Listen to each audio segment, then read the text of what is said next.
says that something must be done to address a surge of illegal immigration. The number of immigrants stopped at the border in the first 17 days of September were up 15% from the same period last year, according to U.S. Customs and Border Protection. Hollywood screenwriters and studios have reached a tentative deal to resolve the writer's strike. Chloe Malas has more. The WGA agreeing to a tentative 3-year deal with the AMPTP, which represents streamers and studios.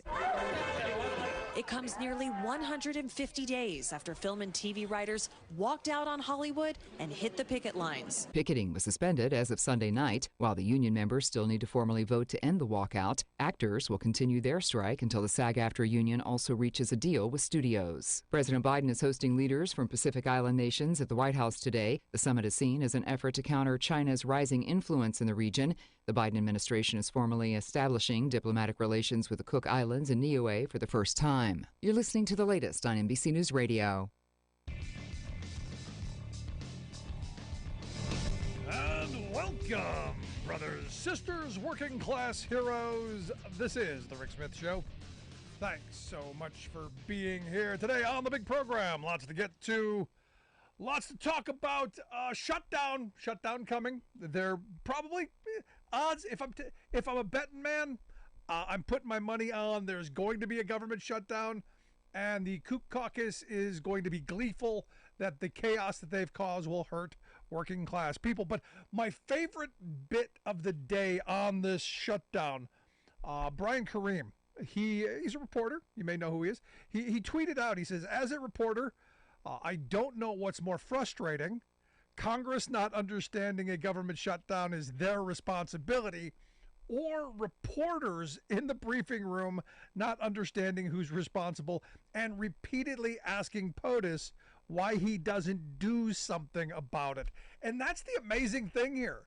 Because, I get that the mass of the American public doesn't get how all the intricacies of our government work, like Congress being the purse and responsible for budgets and responsible for passing budgets and all the... I get that they don't. But the people who are reporting this stuff to us, they should know. And I argue they do know. But this is another one of those things where, hey, let's go get the guy. Why aren't you doing something, Mr. President? Do you want him to go, do their job too? I'm sure that he would. I'm sure he would do a much better job. But that got me today. Because, a lot of what we read, a lot of the stuff that comes out of our pundit class plays to our ignorance and plays to the fact that they can basically say whatever they want. But here we are again, another Republican-led government shutdown. It's what they do. I guess I read something today. The last 6 have been all Republican. Republicans got to do this. We're going to hold the country hostage to get our pound of flesh. And again, the fact that Republicans are holding us hostage once again should be kind of eye-opening. I mean, it should be one of these things that you go, who gets hurt when the government shuts down? Who's the one who are the people who are really affected by it? And it's working people. It's you, it's me, it's people who depend on government. How come the Department of Defense? How come the Border Patrol? How come Homeland Security? How come none of those people are involved in this? It would raise the stakes a bit if you said, you know what, we're willing to shut down the country and everything stops.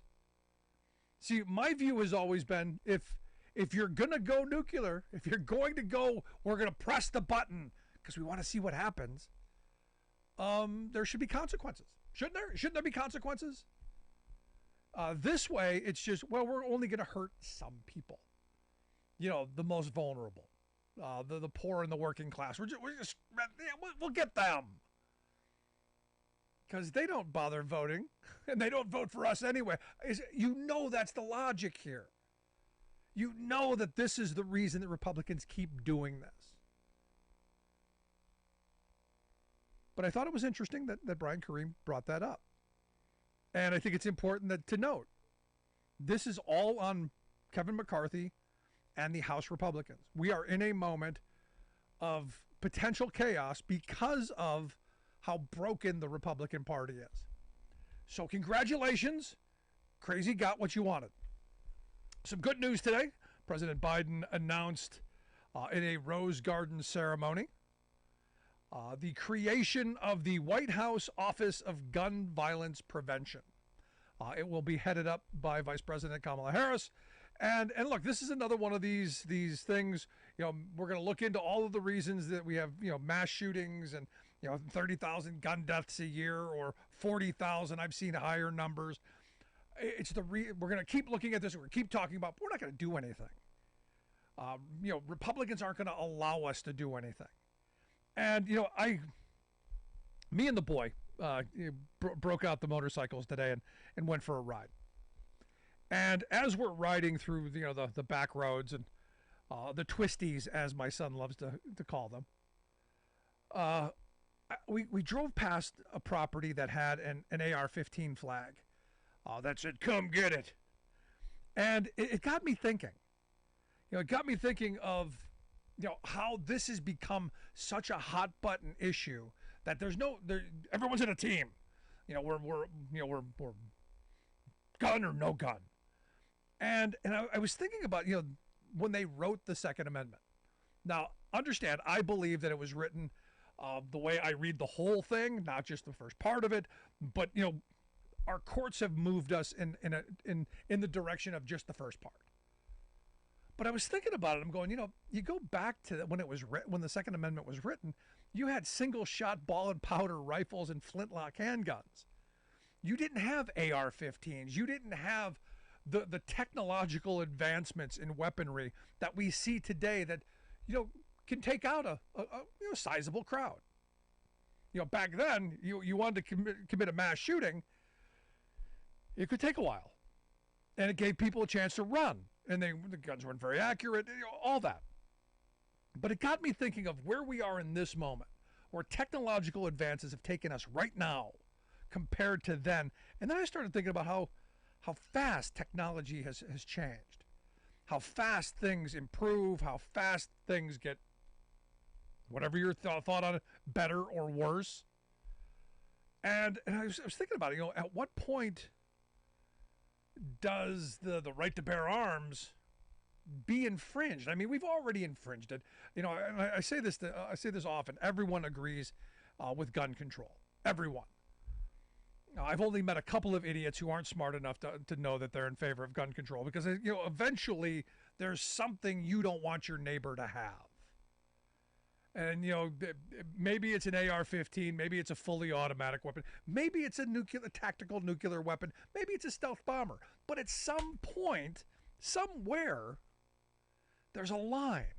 There's a demarcation where you go, no, don't want the neighbors to have this. I'd like to have it because we all want to have all the toys. But there's a point where you go, no, this is something that we shouldn't have. And I don't know that we're, as a society, in a place yet where that's going to happen. But I started thinking about the technological advancements, and man, my mind went to some pretty ugly places. We were talking about, evidently you can't have C4 now, because I had to look it up. I go, can you have C4? No, C4 is illegal. But imagine someone having a basement full of C4, because it's my right. I'm protecting my house. It's how I protect myself, by having the ability to blow up the neighborhood.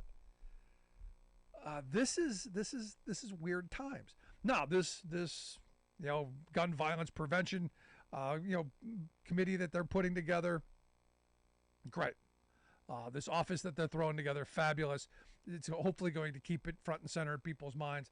Maybe we move in some directions that can save people's lives.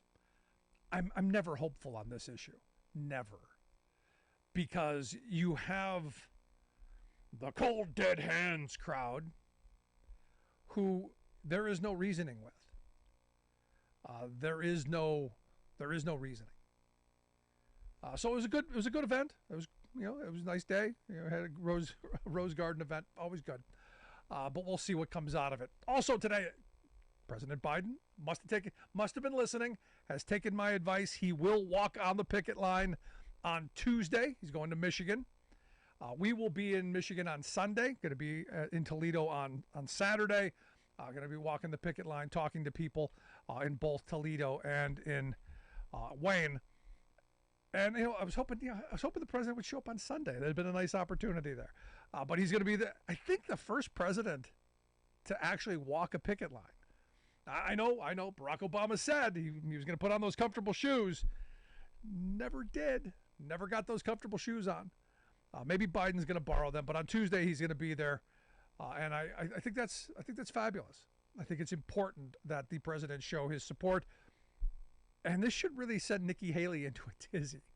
Now the big news today, obviously, the strike is expanding.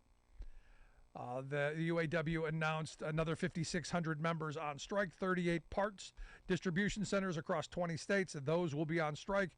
That brings the total number of workers on strike to more than 18,000. That was today's big news.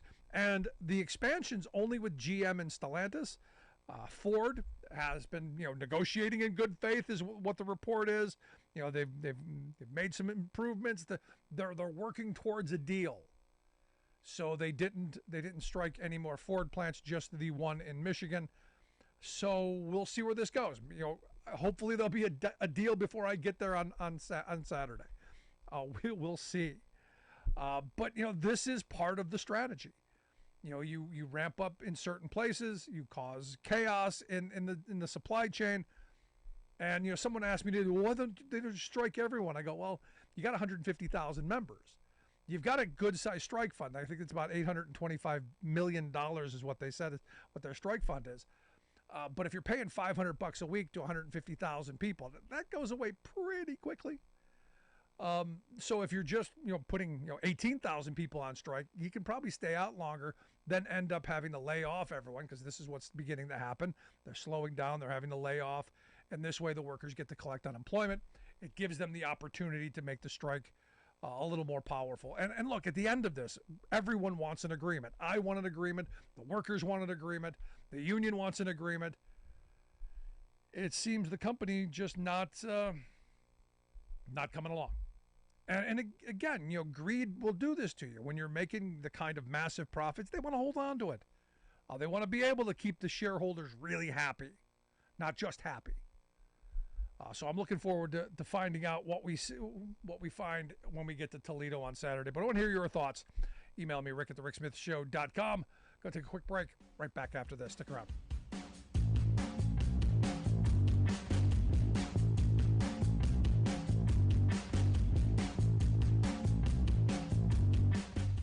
We are AFGE, the American Federation of Government Employees. We represent 700,000 federal and D.C. government workers who are the vital threads of the fabric of American life. We support our nation's military. We take care of our nation's veterans. We protect our nation's borders. We respond to our nation's crises and natural disasters. We provide services to our nation's seniors. The American Federation of Government Employees. We work for America.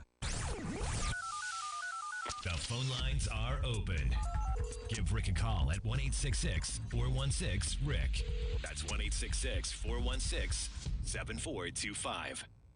We are AFGE, the American Federation of Government Employees. We represent 700,000 federal and D.C. government workers who are the vital threads of the fabric of American life. We support our nation's military. We take care of our nation's veterans. We protect our nation's borders. We respond to our nation's crises and natural disasters. We provide services to our nation's seniors. The American Federation of Government Employees. We work for America.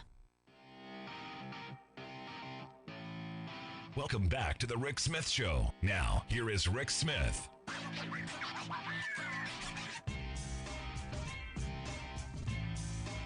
So, interesting news in New Jersey. New Jersey Democratic Senator Bob Menendez. I'm going to get that out. Bob Menendez has been indicted on bribery charges. And what was interesting, I had someone say to me today, well, what do you think of Menendez being indicted? I'm like, if he did what they're claiming he did, like I say about everything, if he did the crime, gonna do the time. This isn't difficult. And I know, look, on the Republican side, it's always, you got to circle the wagons, defend. You've got to circle the wagons and make up excuses. You got to circle the wagons and whatever. I've always been in the mindset if you break the law, you go to jail. What happens. Now, what's interesting to me, Menendez, this story that's come out so far, guy had $480,000 in cash hidden away, $70,000 in a safe deposit box, and $100,000 worth of gold bars. You go, what are you doing with all this money? Hoarding it. Let's quick go to the phones. I guess we got Alice on one. Alice, how are you? Insane. Uh-huh. So, first off, I was thinking about that, whatever his name is, while I was reading the article in WAPO, and I thought, oh, gee, he must be taking after the Republicans now. Get rid of him. And then the second thing that I wanted to say is, I'm all for the original intent interpretation if we're going to use it all the way around. Now, if we're going to go with original intent with interpreting different things, then we should say, well, the original intent of the Second Amendment was you could have as many muskets as you wanted, and I'm fine with that. I'm with you. They can have as many muskets as they want. I will not complain. Because apparently they just like to pick and choose on things, whether they go with one thing, they go, oh, no, we can't, we got to interpret it this way. And then when the Democrats want to do something, then, they go, oh, well, no, that wasn't the original intent. So, if we're going to go with the original intent, let's just even it out. But have a good evening, Rick. Thanks, Alice. Appreciate it. But you know what the original intent is? They want to go back to slavery. They want to get the blacks in the fields, gays in the closet, and women back in the kitchen. That's the original intent idea right there. Let's go back to the phones. We got Steve on line 2. Steve from Chicago. What's up, man? Yes, and on that note, it's important to recognize that, the Barron versus Baltimore case, in which the Supreme Court stated very early on in our history that, you can't challenge laws vis-a-vis the Constitution that are made at the state and local level. This is intended to restrict the federal government on these grounds. So it wasn't until many, many decades later that we decided that, no, it applies to local, state, all levels of government, that these protections exist. So I find it rather ironic that Republicans tend to want to go back to the original intent. Well, the original intent was clearly one that said that this applies to federal laws, but if New York wants to regulate how many guns you can have, they should be entitled to do so according to the original intent of the Constitution. So, yeah, it's rather ironic. But having said that, I also think that, the Menendez case, it's rather laughable. It's going to make for a great Hollywood screenplay, because if you're going to take money, I mean, what better way to take it than as if you were writing some sort of really, bad Hollywood movie? Gold and money stashed this way. I mean, dealing with nefarious characters from the Middle East. I mean, Christ, if you tried to sell that as a bad movie, you'd probably get laughed out of a Hollywood producer's office. But hey, truth is stranger than fiction. No, there's a lot of bad movies that have been popping up. If you'd have written, 2016 through 2020, no one would have bought that movie, and yet we did live through it. But this thing, as I was reading through this, I was thinking about it. Maybe you'll get the reference. I don't know. I was thinking there's one guy who's probably going to be happy about this, and that's William Cold Cash Jefferson. You remember him? He had like $90,000 in the freezer when the feds raided his house. This is much worse. Oh, yeah, exactly. And give credit where credit's due. This is what happens when you have a honest Justice Department and a president with integrity, and we allow the justice system to work as it should. We go after Republicans, we go after Democrats, we go after crooks. As opposed to, when you get, say, a Republican Justice Department, then you have everything is dictated as a function of political agendas. Everything from how we enforce domestic laws to our foreign policy. Let's not forget, the infamous Trump phone call attempting to influence the Ukrainian government to declare an investigation on the Biden family in order for them to get the funds that they were entitled to by a vote of Congress. So I mean, talk about ridiculous. But this is the difference between the two parties. We're not a perfect party, and Democrats certainly have had their share of scandals. But it's regard to what we think of as justice and the justice system versus what they think of as justice. And the other part of this, Steve, is that, we're not I'm certainly not circling the wagons, and there have already been Democratic representatives who have come out and said he has to resign. The governor of New Jersey has come out and said he has to resign. There's no circling the wagons, unlike what they've done with Clarence Thomas, which is really quite amusing. But no circling the wagons on this side of the aisle. Oh, absolutely. And, now, what's the representative from Long Island, the guy who basically made up his entire life? Santos. George Santos. Yes, Santos, exactly. So Republicans are willing to keep him just to salvage a vote. Whereas we as Democrats are saying, you know what, there seems to be a lot of evidence that Menendez has done something wrong, and he needs to go. Many of us, obviously, leadership position. He can't hold a leadership position if he's under indictment, but there's no requirement that he resign. Still, Democrats are calling for him to resign. Now, Santos, basically made up his entire life story. Everything that we represent is antithetical to what he has done, but we're going to keep him. Why? Well, because we need his vote. Yep. You're spot on. Appreciate it, Steve. Thanks, man. Thank you. And look, and I had this conversation today, and someone came to me and said, "Well, what do you think about Menendez?" I said, "I think if he's guilty, he goes to jail." It's the same thing as I say about everyone. It's what you put into the court of law when you put your hand on that book and swear to tell the whole truth, nothing but truth, so help you God. Then I'll believe what comes out, because this person wanted me to defend Menendez. I'm not defending someone. I haven't read the indictment yet, but the little snippets that I've seen, not good. Just having $480,000 in cash laying around the house, wadded up cash in your monogrammed bathrobe. I don't know. That seems a little shady. The IRS may have a problem too if bribery doesn't stick. But this person was waiting for me to defend him, and I'm going, there's no defense. If he's guilty, he's guilty. He goes to jail. That's how our system should work. I don't care if he wears a red hat or a blue hat or no hat. And then I said, well, but what do you think about Clarence Thomas? Because I said, look, Thomas is, there's a lot of stuff here. And I got this look like, what are you talking about? Has no idea that Clarence Thomas was fundraising for the Koch network, has no idea of the lavish vacations and all of the things that he's cashed in on. And I go, to me, that's a problem too. So don't circle the wagons when your guy's in trouble, and then let's go after them. I say, go get criminals. So immediately he goes, well, what about Biden? I said, well, look, everything that I've heard thus far are people on the F channel or right-wing blogosphere or blabber machine talk radio making allegations. When they go into that courtroom and there's that guy or woman in the robe sitting up on the bench and they put their hand on that book and swear to tell the truth, the whole truth, and nothing but the truth, so help them God, then I'll listen. Until then, it's just all political attack. Much like the election was rigged. You had Rudy Giuliani going to the Four Seasons landscaping parking lot, giving a presentation saying all these really fantastical claims of voter fraud. He was here in Gettysburg where they put on this whole political theater, all of this fraud and all of the I saw and there was this.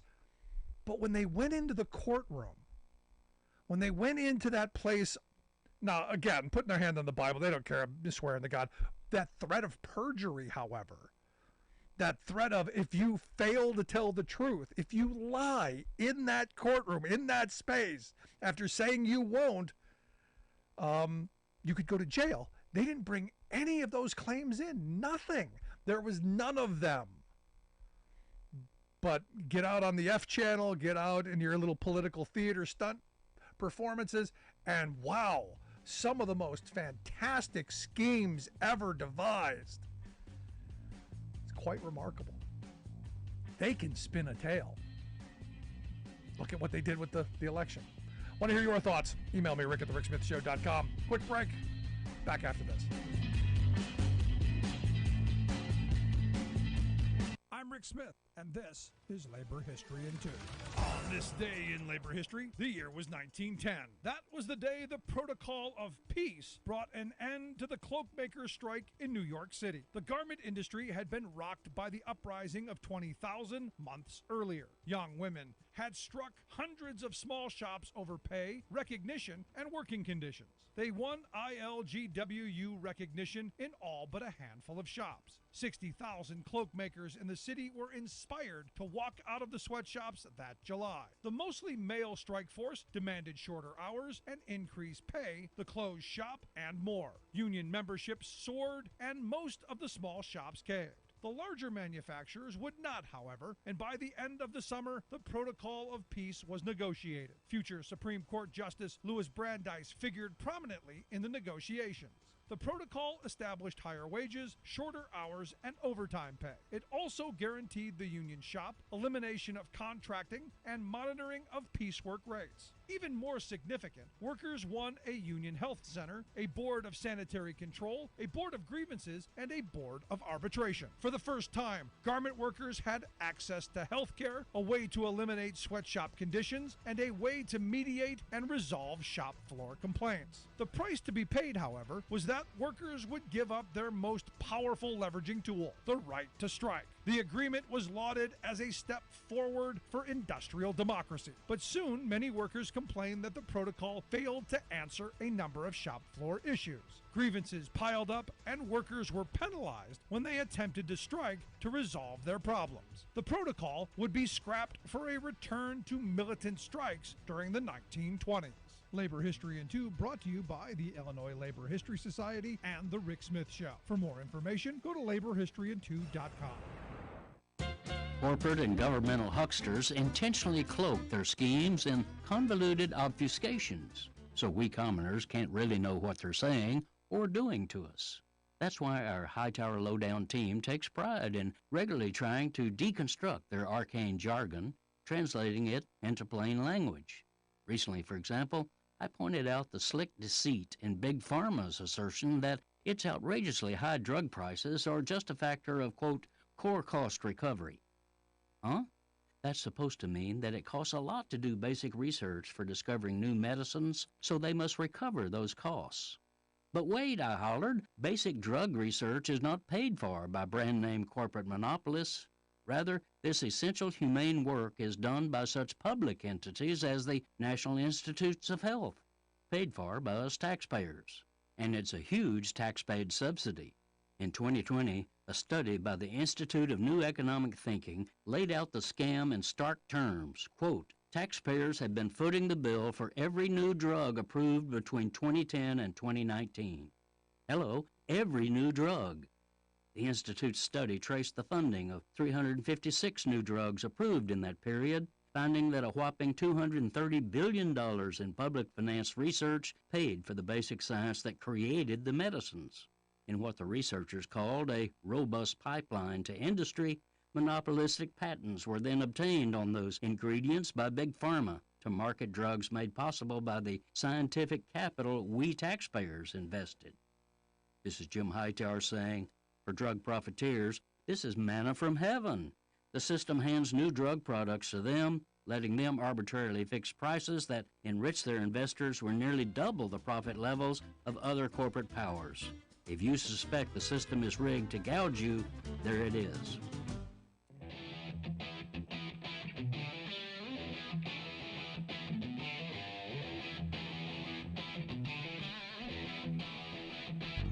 Welcome back to the Rick Smith Show. Now, here is Rick Smith. So on Tuesday, Teamsters out in California began a trek to Sacramento, from Los Angeles to Sacramento, to get the governor to sign AB 316 to protect union truck driving jobs and public safety. And it had the union's president driving the truck right up there, and it was quite a thing. But this is an important moment. And again, we see AI coming, we see automation coming, and we don't see our laws keeping up to protect us. And here to talk about what happened in California around this, and maybe if Governor Newsom is going to sign AB 316. I've asked Jason Rabinowitz to come talk with us. Jason is the Secretary-Treasurer of Teamsters Local 2010. Their website, CaliforniaTeamsters2010.org. We'll get links out on social media. You can take a look at that. Jason, thanks for taking time for us. My pleasure. Thanks for having us, Rick. So walk me through this. The big week of activism, big rally you had. Tell us what happened. Well, it's just like you said. We have we're in a fight to protect our jobs from the robots, from the AI, and these greedy corporations. They want the robots to be doing all our jobs, driving our trucks. They want the robots writing our TV shows and our movies. That's why the writers are on strike. They want the robots to act in our films. They want the robots to take all our jobs. And the reason is simple, because they don't want to pay workers.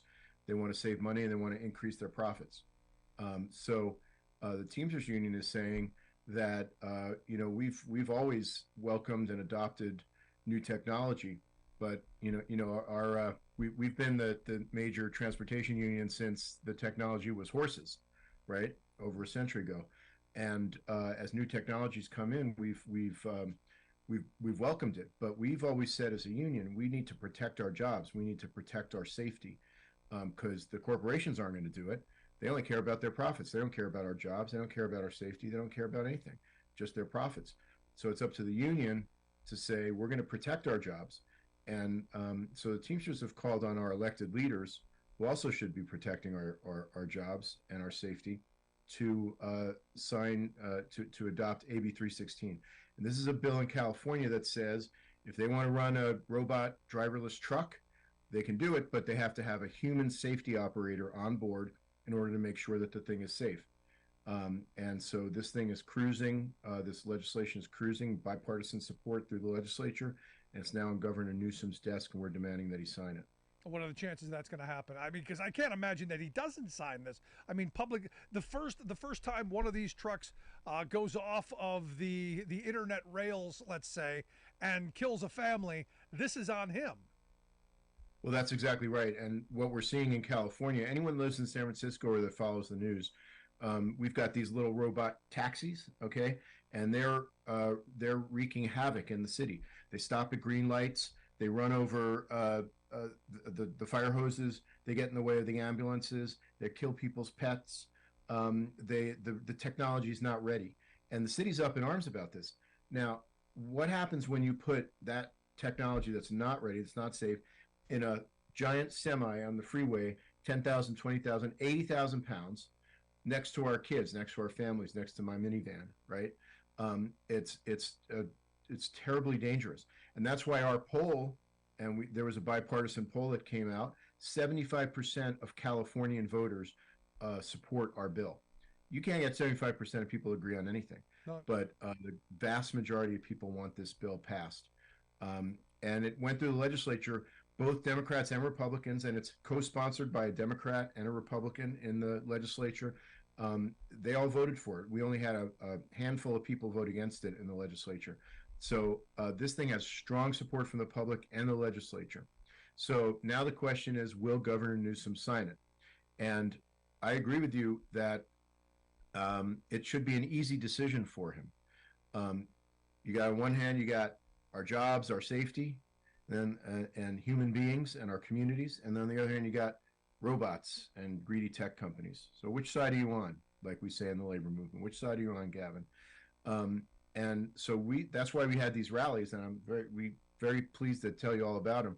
We had these huge rallies the last few days to tell the governor, you need to stand with workers, you need to stand with safety and jobs and community and humans, and not the greedy tech companies. So we think it should be an easy decision for him, and he ought to sign it. Yeah. But we will see. And be the leader in the nation to finally get somewhere. We're not going to get ahead of this technology. It's already too far down the road, but at least attempt to catch up. I was just reading a story before I came on air of a family in North Carolina that's suing Google Maps because Google Maps led this guy over a bridge that had collapsed and killed him.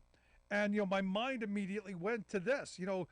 everything's done on the internet with this. It's all 5G technology. It's all connected to this virtual rail. What happens if, oops, missed that one, missed the bridge that collapsed, or oops, we ran through my neighborhood where I can't get a cell phone reception and it's buffering for 1/10 of a second. The technology, as you've said, nowhere close to being here. So the fact that anyone is even considering automated vehicles in this moment, especially 80,000-pound trucks, is literally out of their mind, in my view. Out of their mind. And it's funny you should mention the internet going down, because they had a big annual concert in San Francisco a couple weeks ago. It's called Outside Lands. And, a lot of people come to this thing. And so many people were there that the cell phone network was overwhelmed. And it turns out that these robot cars run on the cell phone network. And when it went down, they all froze up in the middle of this thousands of people are in town for this concert, and gnarled up traffic throughout the city. Okay. And the tech company said, oh, it wasn't our fault. It was the cell phone network. Well, what happens if there's an earthquake or another disaster and the cell phone network goes down and you have 10,000 of these things out on the street and suddenly nobody can get anywhere, including ambulances and fire trucks. It's a total disaster. So it's absolutely not ready. And then, what if the 80,000-pound truck's rolling down the freeway and the cell phone network goes out, and now all of a sudden the thing freezes up or goes off the rails? So that's why we want to have a human safety operator on there to step in and say, okay, I'm taking the wheel and making sure that this thing is safe. See, here's my problem with that. My problem with having, an operator at the wheel while this thing is driving itself, because I don't think the technology is there yet. To expand this, if we want to have on an experimental level a very small controlled number, that's one thing. But my fear is that they then expand this to a larger level, put a lot of actual truck drivers out of business, and then we get these operators who are just going to sit there and I fear not be as competent as someone who's controlled the wheel for millions of miles, someone who knows what's going on. I don't think we should be fiddling with this technology. I think we should be stopping this. And again, I sound like a Luddite, but I just think at this moment it's too dangerous. Yeah, and I think the vast majority of people agree with you. As a matter of fact, in this poll that we did, I mentioned 3/4 of the voters in California say they support our bill. And then the rest of them that said they don't support it, and the pollsters asked them why, and almost all of them said not because we think that the technology is safe and it's a good idea to put these robot trucks out there. They said they are so concerned about it they don't want them out there even with a human operator. In fact, like less than 9% of the people thought it was a good idea to have robot trucks out on the road because we all know the technology is not ready and it's not safe. So if the governor wants to be in step with the vast majority of the voters and common sense and the people he's supposed to be with in the labor movement, he ought to sign this thing. No, Jason, no. This is the minimum he should be doing. This is the minimum. This sounds to me, and maybe you can help me explain what AB 316 actually does. I know it's amending an existing law, but sounds like the minimum to me, because I'm in that camp that it shouldn't be happening at all on a commercial level. It is the minimum. It's in fact it's a compromise is what it is, because we don't. The AB 316 is very simple. All it says is if you run the driverless trucks, you have to have a human safety operator on board, which is a licensed driver that has a license that is commensurate with the type of truck. So that's all it says. It's very, very simple and straightforward. And I agree with you. This is the bare minimum. And the fact that we have to even argue with the governor or pressure the governor to sign it, it ought to be automatic with this governor. And it was just a couple of years ago that, Governor Newsom, his job was on the line. He was getting recalled, and he came to the Teamsters and he came to the labor movement and said, help me save my job, and I'll be there for you. I'm going to support you. And we did. We came out, we voted, and we supported him, and we saved his job. Yeah. Now our jobs are on the line, our livelihood, our safety is on the line, and I would think it would be a very easy decision for the governor to say, yeah, I'm going to be with my friends. I'm going to be with the workers, the drivers, the people. But instead, he's looking at siding with greedy tech companies. And it's a really a shame that we even have to have this conversation with them. No, I'm with you. But that's where we're at. You know, for someone who clearly has presidential aspirations, this sounds like again, back to the minimum, because, you know, I look at this, you know, it's not just a California thing. This will then expand, and I think about national security. Our cyber warfare capabilities are being challenged every day. Can you imagine the chaos that someone could have in North Korea or China, or you name the Russia, or you name the place, if we've got a bunch of, you know, trucks running on internet rails that can be hacked into and who knows what with? This not good for me. No, the hackers could shut down our whole transportation network, all of our trucks, all of our cars. I'm not worried about just shutting things down. I'm worried about them driving them into me. I worry about one of these people running me over. Yeah, that's a real consideration. So it ought to be a no-brainer for him to sign this thing. Yeah, and that's why we had these rallies, and we brought Teamster trucks from all over the country. Had a caravan. We kicked off in Los Angeles on Monday and had a rally there, and then the trucks all drove up to Sacramento, and we had a big march and rally in Sacramento. We marched over the Tower Bridge there down Capitol Mall, with the trucks, and we had about 1,500 people. It was quite a powerful display, and the message to the governor was clear: we're going to remember, whether you run for president or dog catcher or anything in between in the future. We're going to remember whether you were on our side when our jobs were on the line, when our future was on the line, when our most important issue came before you. And so we hope that he'll do the right thing and sign it. Yeah. Well, last question on this. You know, what can we do to help? What can our listeners do? What should people? Because look, this, it's a California thing right now, but California is the driver on a lot of policy issues. This is a kind of big one. What should we be doing?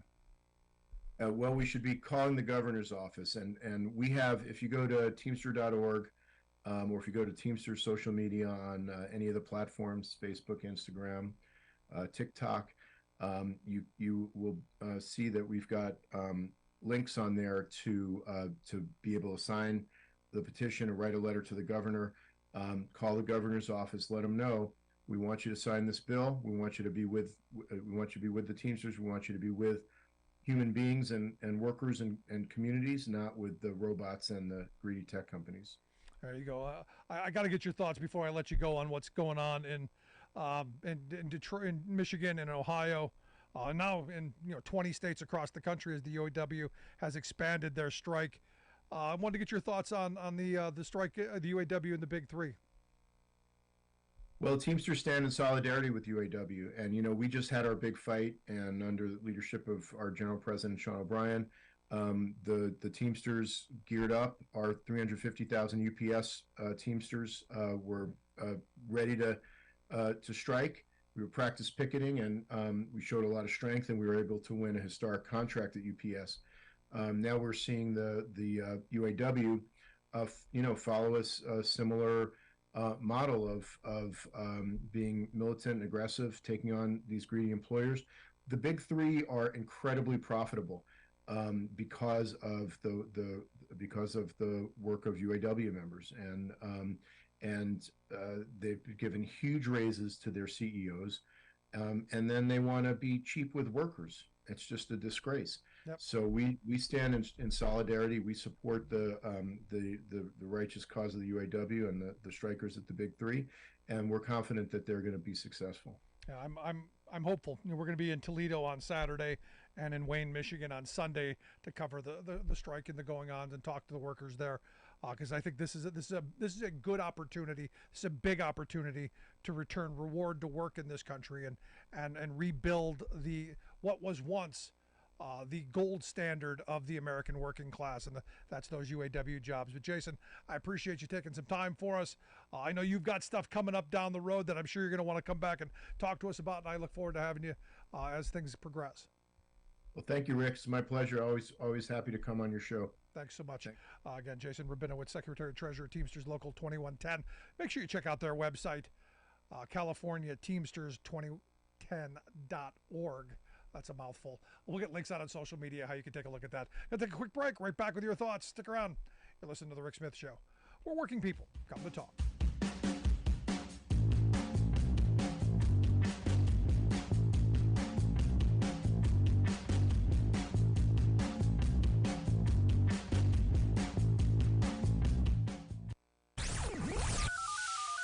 The phone lines are open. Give Rick a call at 1-866-416-RICK. That's 1-866-416-7425. I'm Rick Smith, and this is Labor History in 2. On this day in labor history, the year was 1985. That was the year that the first Farm Aid concert was held in Champaign, Illinois. A retrospective article in Time magazine reported, quote, "In the 1980s, American farmers were hit hard by what were, at the time, the worst economic conditions since the Great Depression. Droughts ravaged the fields, property values plunged, loan interest rates soared. Thousands were forced off their land and faced foreclosure and bankruptcy. Farmer suicide rose at alarming rates. The idea to use music to aid the farmers began with Bob Dylan at an event to help African famine victims. Then musicians Willie Nelson, John Mellencamp, and Neil Young took up his idea and ran with it. 50 musicians took the stage at the University of Illinois football stadium. The organizers were joined by such headliners as Bob Dylan, Johnny Cash, Billy Joel, Tom Petty, Roy Orbison, Bonnie Raitt, Kenny Rogers, Joni Mitchell, the Beach Boys, Jimmy Buffett, Bon Jovi, Foreigner,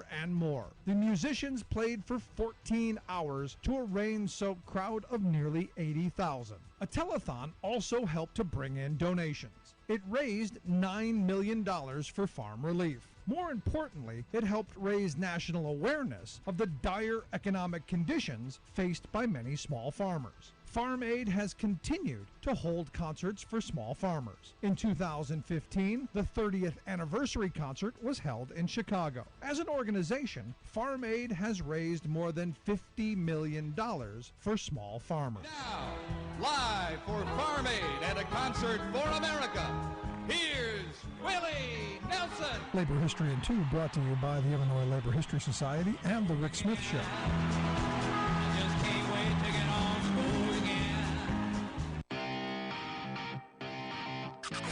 You're listening to The Rick Smith Show, where working people come to talk.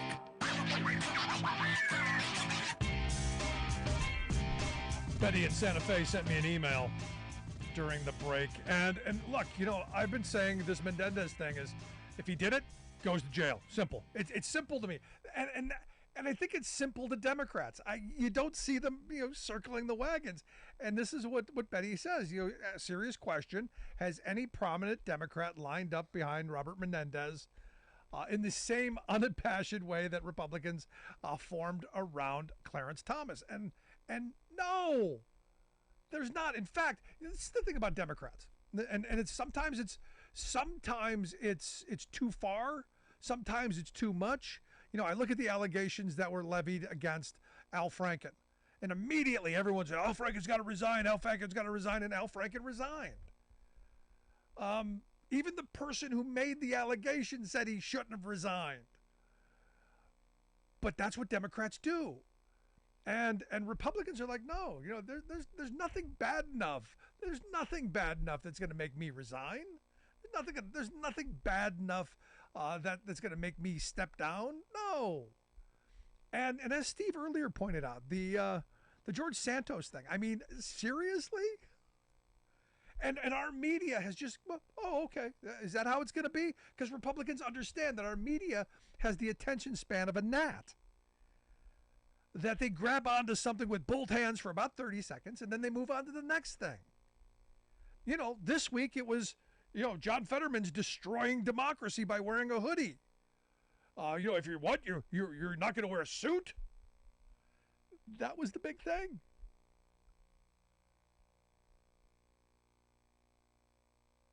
It's just remarkable. And look, our media structure knows that, we the people don't stay upset about the right things very long. You know what I haven't heard much of today? And I went through the right wing, I flipped through the dial. No talk of childhood poverty today. I mean, the other day it was about, Joe Biden is making childhood poverty bad. Now it's on to something else. It's Menendez all day. And evidently, I got to be honest, with what Menendez had in his monogrammed robe, could have put a good dent in childhood poverty. $480,000 in cash just laying around. There's something wrong there. Something seriously. To me, that's one of those things where and I know they were potentially ill-gotten gains, but there's a moment where you go, we got a tax code that's way too lenient on far too few people. It's just crazy. Now you've got, I got to get this Cassidy Hutchinson book. I got to get it. But evidently the former White House aide was interviewed by CBS News, and she was very, very forthright. She said, I would like to make clear, I would not back the former president of the United States. He is dangerous for the country. He is willing and has showed time and again willingness to proliferate lies to vulnerable American people so he could stay in power. To me, that is the most un-American thing you can do. And here's the thing, I know people who they're all in. They've not just fallen into the rabbit hole. They're in a terminal velocity free fall to the endless pit of the rabbit hole. That you can say nothing to convince them that the election wasn't stolen. Our guy won. There were nursing homes where 100% of people voted. And I'm going, I don't know that to be true. And I know there's a lot of it's easy to make allegations, but just saying something, especially saying something repeatedly, doesn't make it true. Never makes it true. It just means you've said something repeatedly. And if you get people to buy into it, then it's what they say. If you repeat it long enough, it becomes the big lie theory. It becomes true. No, it never does. It's never true. It's just something that people believe, still can't prove. And I keep coming back to this because I think it's important to understand what happened after the 2020 election and how Trump and the Republican operatives who pushed the big lie really did a great job of flooding conservative media with total BS. Because I did pay attention to a lot of the 70 court proceedings that happened around this. Again, our system working, and I don't remember most of the lies that they told being brought into court. In fact, I don't think there were any of them. And as these trials happen, and the sad reality is the people who have bought the big lie theory are not going to pay attention to the trials. They're going to get the cliff notes from the right-wing blogosphere. They're going to get the outrage candy of Trump being perfectly as pure as the driven snow, and not bother reading the indictments, not bothering listening to the testimony, under oath testimony. Under oath testimony, punishable if you lie by perjury, and you go to jail. That kind of stuff. For me, that's the stuff I'm going to believe. Now, I found it interesting. Chris Sununu, governor of New Hampshire. Chris Sununu doesn't believe Donald Trump is a big deal. Doesn't believe, not a threat at all. His quote was, let's not give him too much credit. I want everyone to relax. It's gonna work out, Chris Sununu thinks. He said, a-hole leaders, he said the word actually, I can't say that. A-hole leaders come and go, but our system stands strong. And Trump is too dumb to be a threat to democracy.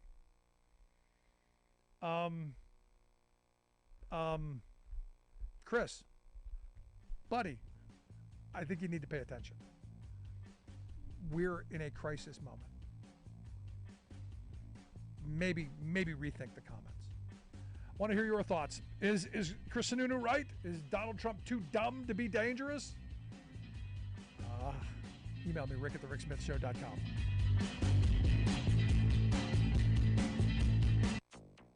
We must phase out coal, oil, and gas in a fair and equitable way and massively boost renewables. World nations grapple with climate change at UN General Assembly. We will use our energy dominance to deny our enemies revenue. DeSantis vows to unleash fossil fuels while downplaying climate change. This is not about the politics. This is about doing what's right for the country in the long term. Conservative UK Prime Minister weakens Britain's climate policies. Plus, President Biden launches the first ever American Climate Corps. All of those launches and more straight ahead from BradBlog.com. I'm Brad Friedman. And I'm Desi Doyen. Stand by for 6 minutes of independent green news, politics, analysis, and snarky comment. The future is not fixed. Right. It's broken. We're kind of hoping you guys might help fix it. This is your Green News Report. Okay, Desi Doyen, summer is wrapping up here in the U.S. A long, cruel summer. It's just getting started in Australia, but I understand things are not looking good down under already. No, unfortunately, Australia is dealing with a scorcher. A spring heat wave is shattering records with temperatures 20 to 25 degrees hotter than average and putting dozens of runners in the Sydney Marathon in the hospital for heat exhaustion this week.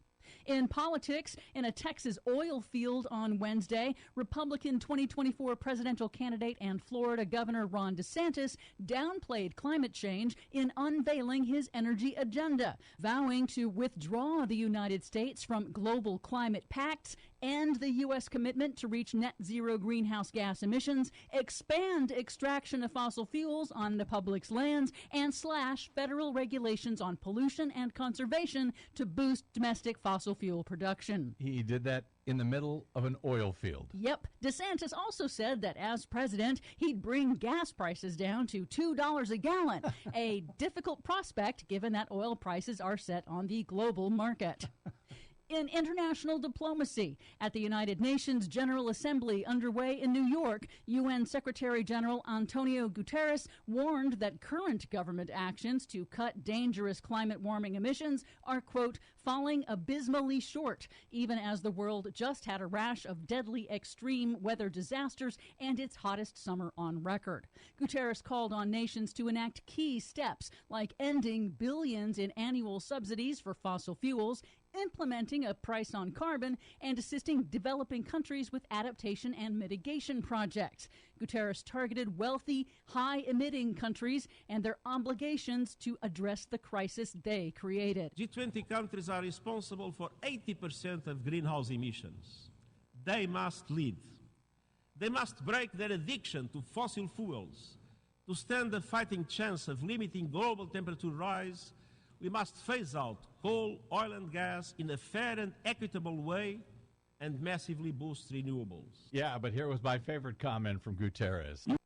Labor unions built the middle class, and the middle class built America. That's the message from Teamsters Local 1932, a strong and successful labor union based in San Bernardino that represents over 14,000 hardworking people across the Inland Empire. The Teamsters are ready to help you organize for better pay, increased benefits, and improved working conditions. Reach out to Teamsters 1932 at teamsters1932.org/organize to speak with an organizer today.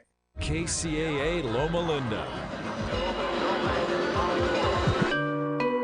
The Legacy KCAA 1050 AM and Express 106.5 FM. Yard House Restaurant of Temecula takes this special time to salute the Temecula men and women in uniform who've answered the call for our freedoms. Let's give them the hero's welcome they deserve as they have fought hard to restore peace around the world. American troops are our angels of protection, so stand up and salute them proudly. That's from Yard House Restaurant in Temecula, where they say service isn't just a courtesy, it's a commitment. Call 951-296-3116 for Yard House Restaurant of Temecula at 40770 Winchester Road in Temecula. NBC News Radio, I'm Lisa Taylor. New Jersey Senator Bob Menendez says he believes he'll be exonerated after he was indicted on federal bribery and corruption charges. The Democrat responded to the indictment today, saying many have rushed to judgment based on a limited set of facts. He added he deserves the presumption of innocence and believes he will ultimately remain New Jersey's senior senator. Federal prosecutors allege Menendez accepted hundreds of thousands of dollars in bribes to use his influence to protect 3 businessmen and benefit the Egyptian government. Authorities said a search of the Democrats' home turned up gold bars and nearly $500,000 in hidden cash. He's resisted calls to resign from Congress. Congress has a weekend deadline to pass a stopgap spending bill. Michael Kastner has more. Republicans are refusing to support any plan that does not include cash for border security. When we go back to Washington, D.C., this is my first priority. Texas Congressman August Pfluger says that something must be done to address a surge of illegal immigration. The number of immigrants stopped at the border in the first 17 days of September were up 15% from the same period last year, according to U.S. Customs and Border Protection. Hollywood screenwriters and studios have reached a tentative deal to resolve the writer's strike. Chloe Malas has more. The WGA agreeing to a tentative 3-year deal with the AMPTP, which represents streamers and studios. It comes nearly 150 days after film and TV writers walked out on Hollywood and hit the picket lines. Picketing was suspended as of Sunday night. While the union members still need to formally vote to end the walkout, actors will continue their strike until the SAG-AFTRA union also reaches a deal with studios. President Biden is hosting leaders from Pacific Island nations at the White House today. The summit is seen as an effort to counter China's rising influence in the region. The Biden administration is formally establishing diplomatic relations with the Cook Islands and Niue for the first time. You're listening to the latest on NBC News Radio. In these trying times, many people are depressed and lost because the future of our society is up in the air. If you're turning to substance abuse because you're feeling there is no hope, we have a way for you to see the light. SAD, or Stop Abusing Drugs, is a nonprofit organization that will help you at no cost to you stop abusing drugs. Founded by Tony Navarchi, SAD will refer you to the top detox doctors in your area. SAD will pay every and any cost for you, including doctor visits, counseling, and medications. If you need help, SAD is there for you 24 hours a day, 7 days a week. If you or a loved one needs help, or if you have a suggestion or idea for Tony, you can reach out to him by calling 844-493-3386. That's 844-493-3386. Or email Tony at tony@saddetox.com. That's Tony at saddetox.com. The first thing you're going to have to learn is that until you stop expecting our politicians or anyone else to change your life isn't going to change. The only person going to change your life is you, but you need to know how. Want to learn how? Meet Del Wamsley's Lifestyles Unlimited team and get your map to retirement in 5 years or less. Saturday and Sunday, October 21st and 22nd, Hyatt Centric Mountain View. Go to GiveMeTotalFreedom.com. That's GiveMeTotalFreedom.com. Limited seating, unlimited potential. Register now at GiveMeTotalFreedom.com. Tahibo Tea Club's original Pure Pau Diarco Super Tea helps build red corpuscles in the blood, which carry oxygen to our organs and cells. Our organs and cells need oxygen to regenerate themselves. The immune system needs oxygen to develop, and cancer dies in oxygen. So the tea is great for healthy people because it helps build the immune system, and it can truly be miraculous for someone fighting a potentially life-threatening disease due to an infection, diabetes, or cancer. The tea is also organic and naturally caffeine-free. A 1-pound package of tea is $49.95, which includes shipping. To order, please visit TahiboTeaClub.com. Tahibo is spelled T like Tom, A-H-E-E, B like boy, O, then continue with the word tea, and then the word club. The complete website is TahiboTeaClub.com. Or call us at 818-610-8088, Monday through Saturday, 9 a.m. to 5 p.m. California time. That's 818-610-8088, TahiboTeaClub.com. Yard House Restaurant of Temecula takes this special time to salute the Temecula men and women in uniform who've answered the call for our freedoms. Let's give them the hero's welcome they deserve as they have fought hard to restore peace around the world. American troops are our angels of protection, so stand up and salute them proudly. That's from Yard House Restaurant in Temecula, where they say service isn't just a courtesy, it's a commitment. Call 951-296-3116 for Yard House Restaurant of Temecula at 40770 Winchester Road in Temecula. Good morning, afternoon, evening, wherever you are on planet Earth. Welcome to another episode of Pharmacist on Call with your host, Dr. Sean Pruitt, Community Pharmacist of the World. And if you're listening to this program, I am your community pharmacist. All right, everyone, welcome to Pharmacist on Call. This is your 1-hour forum where you get to ask questions about medication, health conditions, supplementation, what have you. So let's face it, your doctors are busy, your pharmacists are busy, they don't have time. But for this hour, I do. So call in with your questions and your comments. Rule number 1, there are no stupid questions when it comes to your health, and chances are the question that you think is silly or mundane will actually wind up blessing someone else. This episode is sponsored by Pruitt's Discount Pharmacy, the pharmacy choice of the uninsured, located here in Nashville, Tennessee. And if you need to get in contact with us, give us a call at 615-562-6337. But right now, we're getting ready to get into your calls. Looks like we got our first one here, but looks like we got Terry here. Welcome to Pharmacist on Call. Let me help you. Yeah, Dr. Pruitt, how are you doing today? Hey, pretty good. How are you? Okay, I'm doing wonderful after communicating with you on what to do with my beetroot juice. Okay. And back in January, I had a doctor's appointment, and they did labs, and they come back, my A1C was 6.8, and my doctor put me on metformin. Okay. And so he scheduled me again for a follow-up exam 3 months later. But during that time, I started, instead of taking 1 capful of the beetroot juice, I started taking 2 capfuls of it. And I went back in April for my follow-up exam, and my labs came back. My A1C was 5.6. Good job. Good job. So, what do you think about that, man? I think I'm gonna continue to do it. I'm gonna continue to take 2 capfuls. All right. Every day instead of 1 capful, and so I'll be coming in the store, and I'll be trying to keep 2 or 3 bottles on hand here at home. All right. Was this your first time using it when you got that 6.8 and you used it for the first time? No, I had been using it all along. Okay. But I was only taking 1 capful.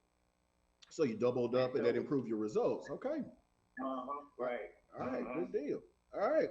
Congratulations. And keep it up. So you did the work. Yeah. I'm gonna be coming to you about other things too, because you seem like you got it together as far as doing your researching and everything. And you're not just trying to throw medicine at people. You got a lot of natural herbal things going too. Absolutely. I'm about results. So yeah, I do. It is a pharmacy first.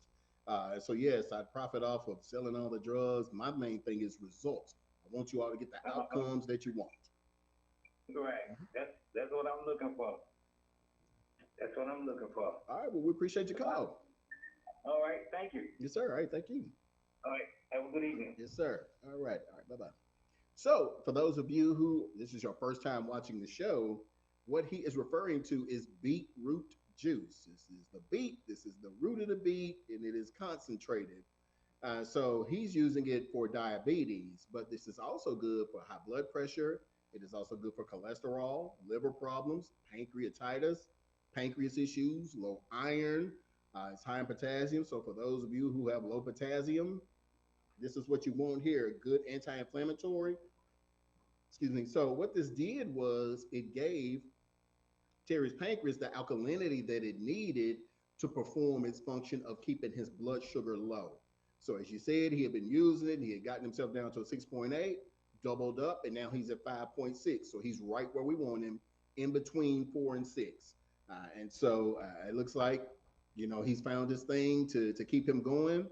And we have had a number of people use this product, and they've had their medications either reduced or eliminated altogether. Okay. So this is the magic potion that everybody has been talking about. We're selling about 50 bottles a week of this stuff, and as soon as it comes in, it goes. Just as you heard him say, people are starting to hoard it. In fact, we had to deliver about 4 bottles of it this afternoon to a lady.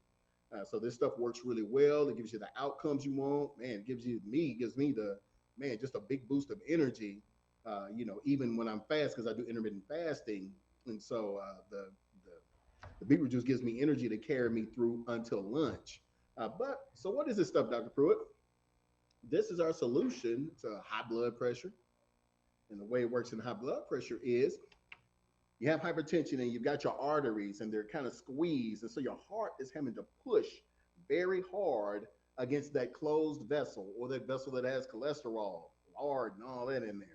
But what beetroot juice does, because it contains organic nitrates, what nitrates do in the body is they relax those blood vessels. So your veins and your arteries relax, and it is easier for your heart to pump that blood through. And so likewise, since your heart doesn't have to pump as hard, your blood pressure goes down. And so this became very popular with truck drivers when I first opened, because many of them could not get their DOT physical cards to be approved to drive those big trucks that they drive, because a lot of them still had high blood pressure. Most of them were on medication already and still couldn't pass it. And so a few of them came to me, and what we did is we gave them a shot of this, and they went in and took their test, and everybody passed, everybody. And so, of course, in the trucker community, it kind of took off.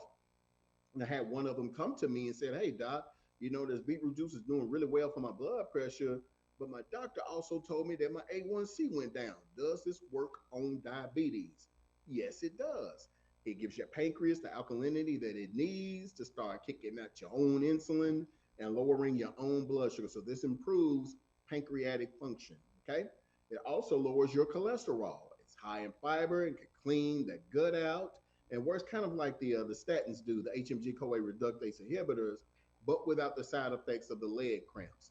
It also, for those of you who have liver disease, hepatitis, cirrhosis, and all of that, beetroot juice contains a compound called betaine, B-E-T-A-I-N-E.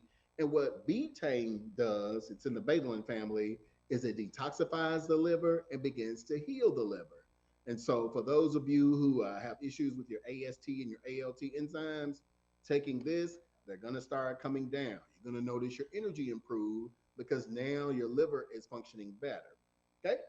All right, so yeah, beetroot juice is it. And it looks like we are up on our first break. So you guys stay right there. We will be right back.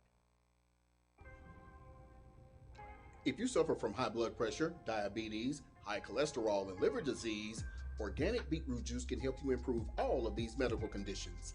This product is safe to take even if you're currently taking blood pressure and diabetes medications.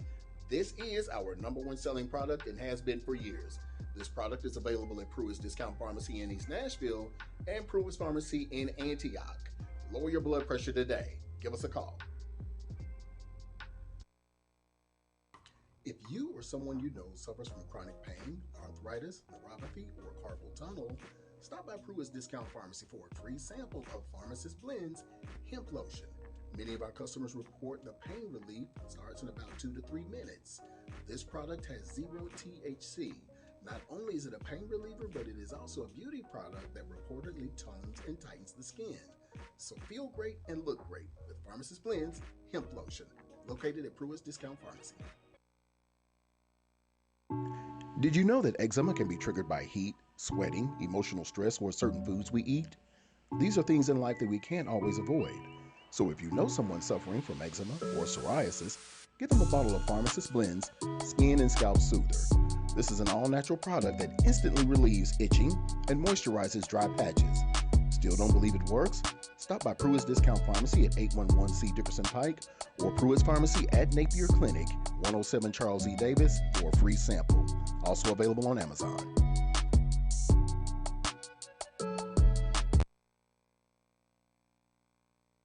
Feed your immune system what it needs to protect you from viruses and their variants.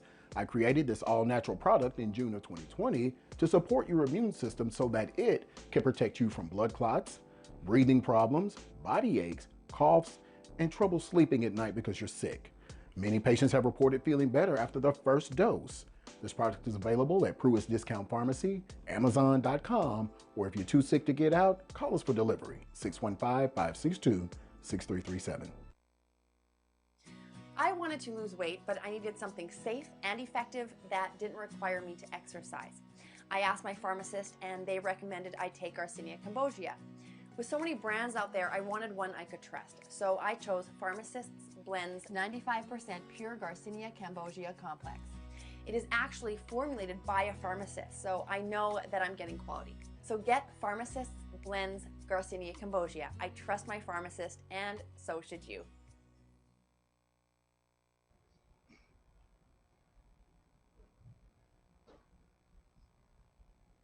All right, welcome back to Pharmacist on Call. Your host, Dr. Sean Pruitt, Community Pharmacist of the World. We're going to get right back into your calls, and so we've got Cleo. Welcome to Pharmacist on Call. Let me help you. Yes, my doctor has put me on lorazepam for about 2 years now. Yes, ma'am. And I'm trying to get off of it because when I don't take it, I have terrible problems. My legs, I can't walk. My blood pressure goes up high, and I just think I need to be off of it. Okay. All right. What could I take? Have you spoken to your doctor about a taper off, like how they would bring you down off of it? Like reducing the milligrams? Yeah, over time. So eventually they would go, instead of 2 times a day, go down to 1 time a day for a while. And then maybe every other day, and every 3 days take. No, I haven't mentioned that too. It was a 1 milligram, and he went up to 2. Okay. So let's ask. And my blood pressure went up to 235 one time, and they kept me in the hospital. Mm-hmm. But when they give me the lorazepam, it goes back down. But I'm really ready to get off of this mess. Yeah, because it sounds like you're dealing with anxiety. So let's give you a natural substitute, okay? All right, so what I recommend for you is our hemp oil, Pharmacist Blends hemp oil, or CBD oil. And it works kind of the same way. It works on the same receptors as the lorazepam and all those different things. So this helps with anxiety, depression, bipolar disorder, schizophrenia, but it would help you with that anxiety. And so you could use this, to also help if you start to feel some of the withdrawal symptoms, because taking those types of medications, opioids, over a long extended period of time, you can kind of become physically dependent on them, like your body has to have it. This will keep you from getting sick. So those body aches, you start to feel like you have the flu and you get nauseous. This will stop all of that. Yes, I lose my appetite. Yes, ma'am. So you can come off of that medication, but not have the side effects with this. And you still get your anxiety resolved. So I would recommend how much is that a bottle? Depends. We've got bottles as small as $20 all the way up to $160 based on the milligrams. Some people hurt more than others, or some people are more anxious than others, and they need. So yeah, just stop by, and we'll just see which one works for you. All right then. I live right here in Nashville, so I'll be back. Okay, yeah. Stop on in. We'll be. In fact, I'll be there all day tomorrow. So so stop on by. Thank you. Yes, ma'am. All right, thank you.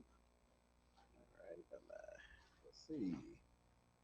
It looks like we lost Shirley here. All right, so I was talking about the beetroot juice, and just having a discussion with the producer over the break. The beetroot juice did so well that I had a doctor come in, and he said, "Hey, I wanted to congratulate you on the job that your beetroot juice is doing, because all of my patients' A1Cs are going down." And I asked them what they were doing, and they all kept talking about this juice that they get at Pruitt's Discount Pharmacy.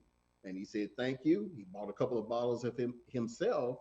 And then he said, keep stocking up, because I'm getting ready to send everybody over here. So thanks, Doc, for that. And that's probably 2 or 3 years ago. And so our sales have dramatically increased since then. A lot, I'm sure he and other doctors are sending. And then just word of mouth on the street. And I mean everywhere, not just Nashville, because we get people from, had a guy from Bethpage, Watertown, Cottontown, of course, out in Lebanon, Clarksville. Man, it's just some of everywhere. So a lot of you all out there in the rural areas, can't forget Red Boiling Springs. Shout out Holly, I see you watching tonight, and the rest of y'all up there, Jason and Miss Dorothy. But the beetroot juice has a cult following Like I was telling the producer during the break, I think they love the beetroot juice more than they love me. Because if we don't have it, the people come in with some serious attitudes. So I highly recommend the beetroot juice if you're trying to get rid of hypertension, diabetes, cholesterol issues, and certainly those of you who have pancreatitis, hepatitis, and things of that nature. So it's a very simple solution. You take 1 capful on an empty stomach, and what you'll do, shake it up real well, keep it refrigerated, and take you a shot every morning. I recommend once a day. That has helped most people. But as you heard the gentleman say earlier, hey, it's going to take 2 for him. And I know some people, yeah, you do it once or twice a day. That's going to only improve your numbers. Again, for me, hey, 2 shots of this, and I can go to lunch without needing to eat, and I've got my energy going, my blood pressure's down, and I'm straight. So if you know someone suffering from those conditions, let them know that beetroot juice is what they need. Okay, so it looks like we've got Peggy. Welcome to Pharmacist on Call. Let me help you. Yes, I was wondering, could you take the hemp oil if you have glaucoma and cystoid macular edema? Yes, ma'am, you can. And so what this will do, and I knew of someone who actually put it on their eye. Now that was, yeah, I don't know about that, but he was a pharmacist himself, and so he said it helped him. But yes, you can use these, ma'am. It won't make your pressure go up if you have glaucoma? No, ma'am. If anything, it's going to lower your pressure. In fact, I also recommend you probably take the beetroot juice because it also lowers the intraocular pressure in the eye. Oh, okay. Yes, and beetroot juice, is it good for arthritis? Yes, ma'am. It is anti-inflammatory too. So you'll notice that the inflammation goes down, but I think the hemp oil is better. And so when we let people come in and sample this, the pain starts to go away within 1 minute. So okay. Yeah, 99% of the people that sample it wind up buying just because it works so quick and it works so well. Okay, then. Thank you so much. Yes, ma'am. All right. Thank you. All righty. Bye-bye. Okay. Eula, welcome to Pharmacist on Call. Let me help you. Yes, doctor. Just Tuesday evening of this week, I was at home and I was coming over to my daughter and I went in the car. And as soon as I get out of the car, a pain just take me in my right foot and now it's working all the way up into my spine. Okay. I take time and it's still not don't feel better. Okay, so let me tell you what happened. You have something called, for you all who couldn't understand kind of what Miss Eula was saying. She went to the doctor, stepped out of the car, and it sounds like she had a bit of neuropathy going on. So pain shooting from your foot to your back to your spine. Yeah. So that's called neuropathy. And what we use to help treat that kind of pain, because Tylenol will not help you. So don't take it, okay? So we don't want you to. No, it's worthless for your kind of pain. Maybe if somebody punches you, maybe Tylenol helps. But what you have is nerve pain. And what you need for nerve pain or neuropathy is CBD, this hemp oil, okay? So are you in Nashville? Yes, I know where you are. I come to your store already. I was living right down there. Now I'm living at Indian Summer Drive. Okay. Well, come by and see us for a sample and see if that helps you, okay? Are you still hurting now? It's hurting. I cannot sit up. I cannot do anything. How long this will take my whole, is this a new thing that will start in my life? Okay, so this just started happening? It just happened Tuesday evening ago. Okay, we can fix you. Yes, this can fix you. Now, if you cannot come to us, give us a call and we can have it delivered to your house, okay? Yes. So tell them you want hemp oil, H-E-M-P, okay? Yeah, and what would I do with it? You're going to unscrew it. You're going to take the dropper and squeeze it up under your tongue and let it stay there for 1 minute. After 1 minute, you're going to swallow, okay? Yes. So from under your tongue, it's going to start getting into your bloodstream very quickly. And then the pain will get better in about 1 minute, maybe 2 minutes at the most. Okay then, doctor. I'll come down there tomorrow. Okay, between 9 and 8 p.m. Yes, Okay. thank you so much. Yes, ma'am. All right, thank you. Your pharmacy is still on Dickinson Road? Dickerson Road. Yes. Yes, ma'am. 811 Dickerson Road. Okay, all right, let's see. I think we got somebody on line one. Pharmacist on call. Let me help you. Hello? Hey, Cleo?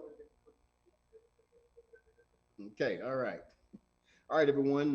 Let's see. So we were talking about hemp oil. So now that we begin to get on that. So what we do with hemp oil, guys, it is for chronic pain, for arthritis, for neuropathy. So there are different types of pain. Some of you have arthritis, and they're mainly manifesting your joints, okay? Your fingers, your hands, your knees, and your hips. But then there's another type of pain called neuropathy. No amount of Tylenol, no amount of hydrocodone, no amount of oxycodone will touch this pain. And so that's why many people will be on these chronic pain meds, because you don't have the appropriate medication for your type of pain. So what I recommend is you come in, get your sample of this here, dropper full, maybe 2 dropper fulls, depending on how your body processes things. Squeeze it up under your tongue, let it stay up under there, because up under your tongue, the skin membrane is very thin and it can get right into the bloodstream from under your tongue. And then you swallow the rest. Like I said, the vast majority of people feel something within a minute or so.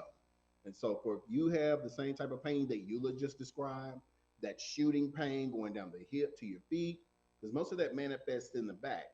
For those of you who have diabetes, it comes as a result of having the condition, because diabetes does cause a little nerve damage there, okay? So if you have diabetic neuropathy, or you just have neuropathy because you had a back injury, and it sounds like she may have just gotten out of the car wrong, then I highly recommend the hemp oil here. Looks like we've got another call. Victoria, welcome to Pharmacist on Call. Let me help you. Oh, yes, sir.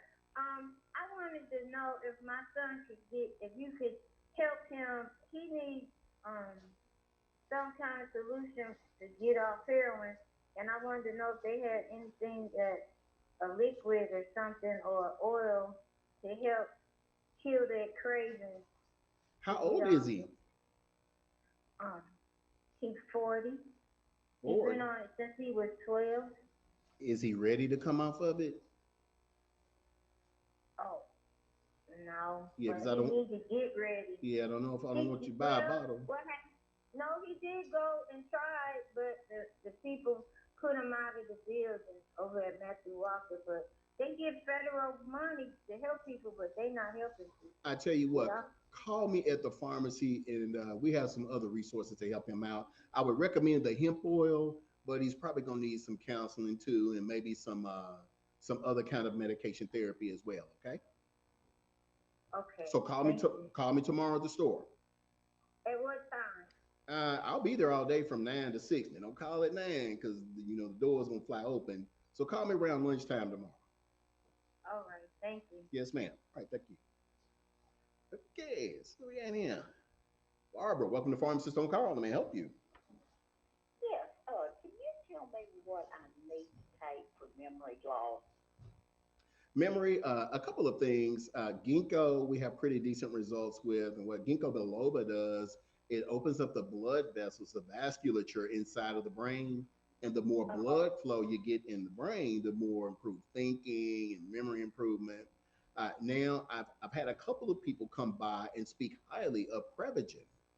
So I would probably give that a shot too. I don't have any firsthand knowledge of it. Where do you get that at? Prevagen, we could probably order it for you, or you may even find it somewhere like Walmart, but it's Prevagen. The ginkgo you can get at Pruitt's Discount Pharmacy. Okay. And spell ginkgo. Gingko biloba. Ginkgo biloba. Okay.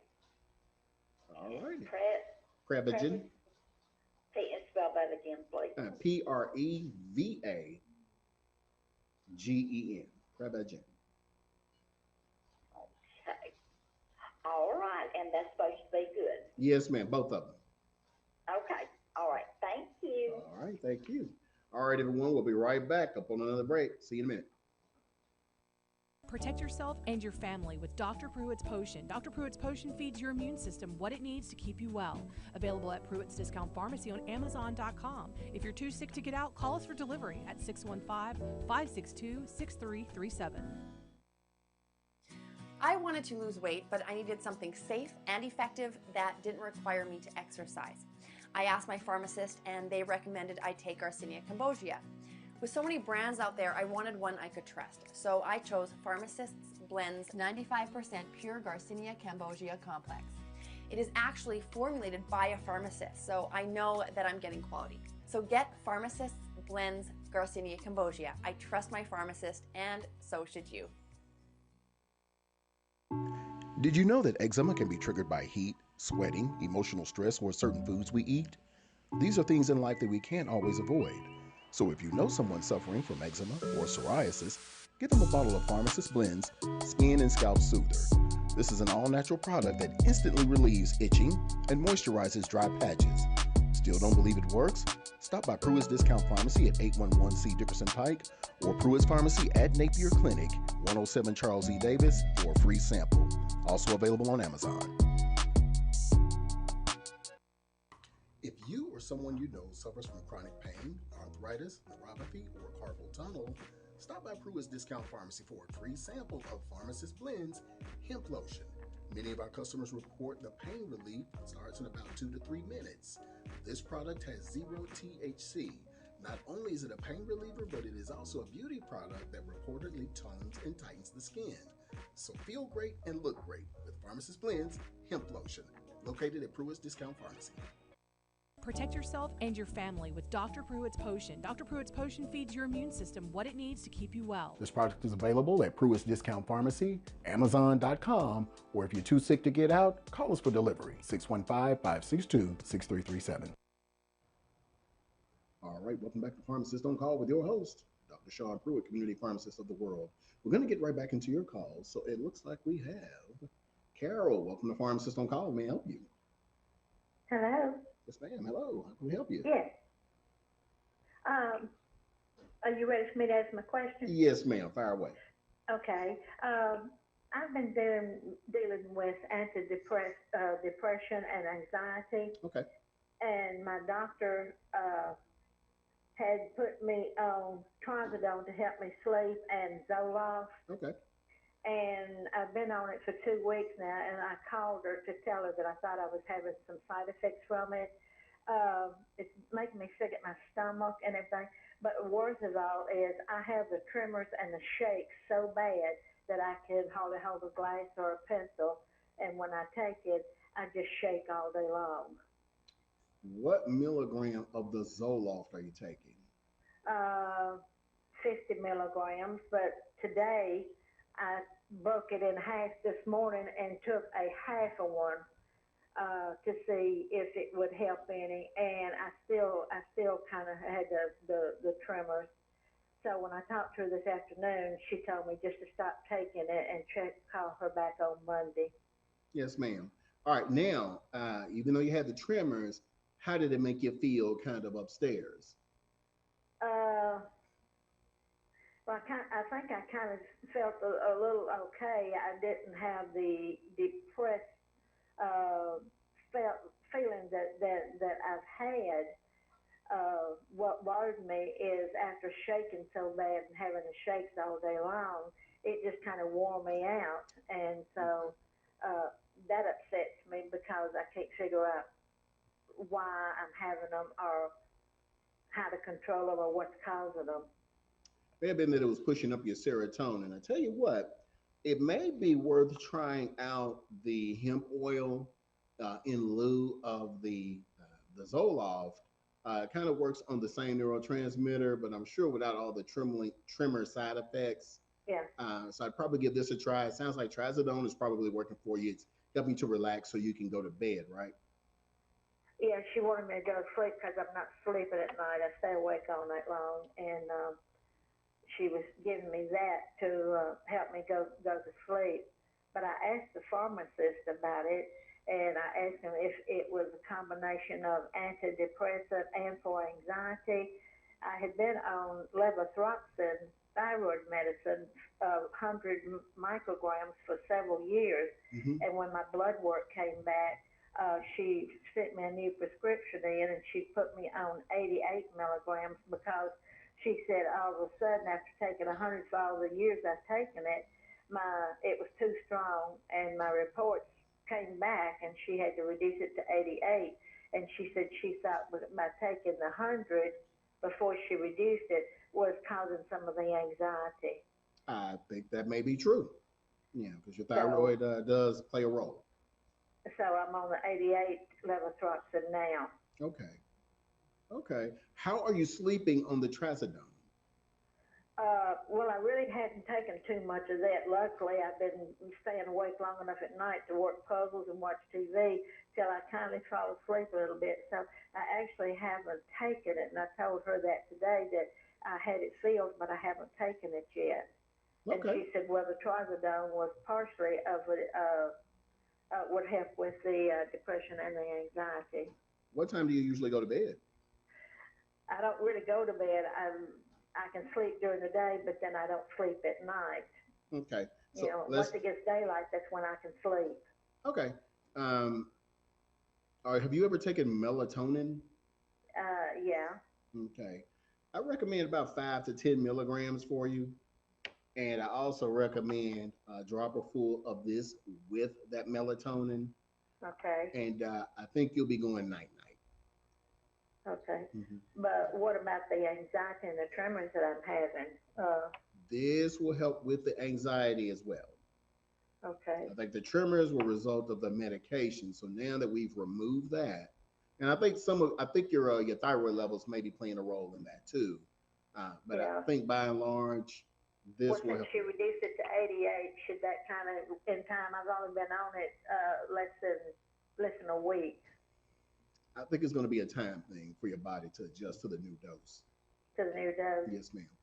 Well, she said she saw that by taking the 100 that I was, my thyroid was producing too much, and that was helping me with the anxiety to stay up. So hopefully by reducing it, it'll come down. Yes, ma'am. Okay. Okay. Yeah, I expect that to come down. Okay, 5 to 10 milligrams of melatonin? Yes, ma'am. And I do that probably right around this time, 7 to 8 o'clock at night. Okay. In case you're one of those who likes to fight medication and not go to sleep. Yeah. But me, 30 minutes, drop a full of hemp and 5 milligrams of melatonin. Hey, the TV's watching me in 30 minutes. So. Okay. Now, what other strengths do you have? I heard you tell someone a while ago you had it up to like $160. Now, I've been on, I think, the 250. Okay. I've taken it before. Of hours? Yeah. Okay, yeah. So it goes up to 500, and now I've just gotten in a 1,000 milligram. Okay. Okay. Would you suggest a different dosage since I've tried the 250? No, I would try. Well, were you taking it during the day or night? Night. Were you taking it with melatonin or without? Without. Let's try it with melatonin. Okay, the 250 with the melatonin? Yeah, because if that works, great. But if not, we've still got 2 other milligrams that we can try to get you there. Okay, and you're there tomorrow then? 9 to 6, yes, ma'am. Okay. Thank you, Dr. Pruitt. You've been most helpful. I appreciate your time. Yes, ma'am. All right. Thank you. Okay. Bye-bye. All right, thank you. Bye-bye. Let's see. Okay, it looks like we lost Cheryl. Cody, welcome to Pharmacist on Call. Let me help you.